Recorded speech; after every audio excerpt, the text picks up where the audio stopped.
Bueno, hola, yo soy Gaby Díaz Villa, soy parte de un equipo de la Facultad de Filosofía y Letras de la UBA que se llama Mariposas Mirabal, dirigido por la doctora Graciela Morgade.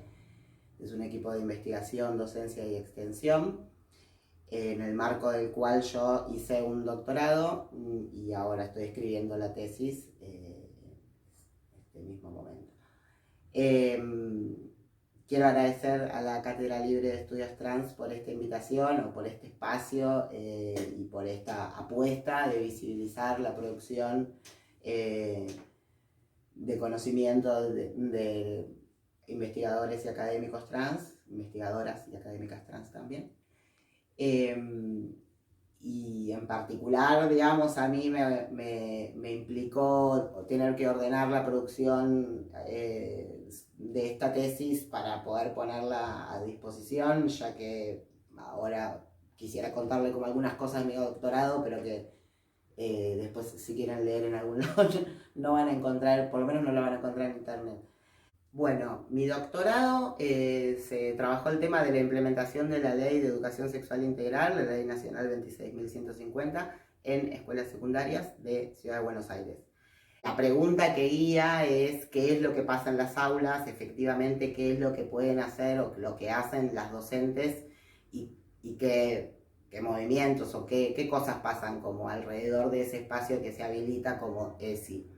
En términos de la metodología o de esta cuestión de que se trata de una etnografía, retomo o me estoy como haciendo pie fuerte en el paradigma del embodiment que trabaja un señor que se llama Thomas Xordas, muy difícil de pronunciar, que habla, digamos, del cuerpo como unidad de percepción y que uno conoce no solo como desde cómo observa, sino como en toda, digamos, en toda la dimensión corporal, en el sentido de que estamos atravesados, digamos, por o nuestro, digamos, nuestra corporalidad sufre modulaciones en los espacios que transita, porque hay normas institucionales y hay otros y otras que nos requieren de distintas maneras.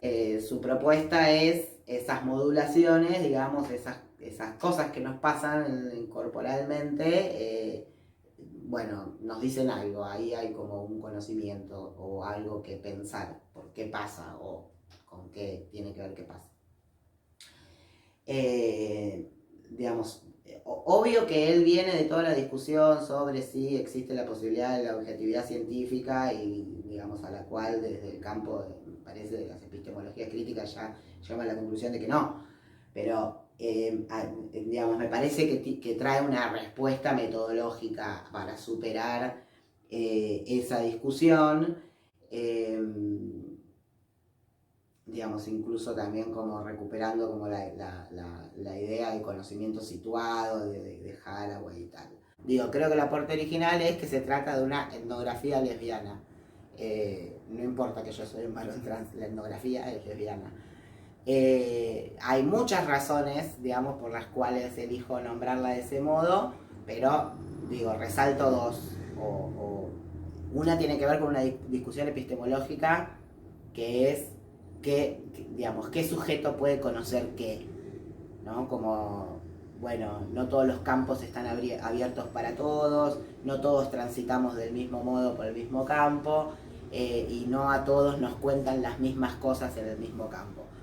En ese sentido, bueno, visibilizarme como activista lesbiana durante el trabajo de campo, digo, creo que hizo ahí como que aparezcan algunas cosas que no hubieran aparecido de otro modo. Entonces hay toda una discusión epistemológica respecto de eso. Y por otro lado, digamos, también lo nombro de ese modo porque me hago cargo, ¿no? Como la conclusión de esa discusión epistemológica es, bueno, ¿cómo se es un buen investigador? Bueno, creo que hay que poder ser muy como humilde en reconocer los límites del conocimiento que uno está produciendo. O sea, qué es lo digamos, qué es lo que pudiste. Bueno, uno no puede conocer todo, digamos, no es que me siento acá y te puedo escribir todo tal cual es, por los múltiples sesgos que cargamos en el marco, digamos, del hábito que construimos, etcétera, etcétera.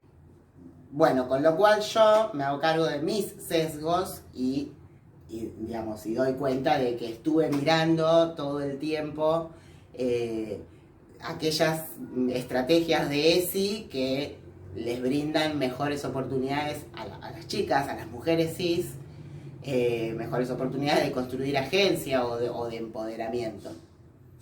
Así que si quieren leer algo de esto, voy a publicar todas mis ponencias en mi Facebook.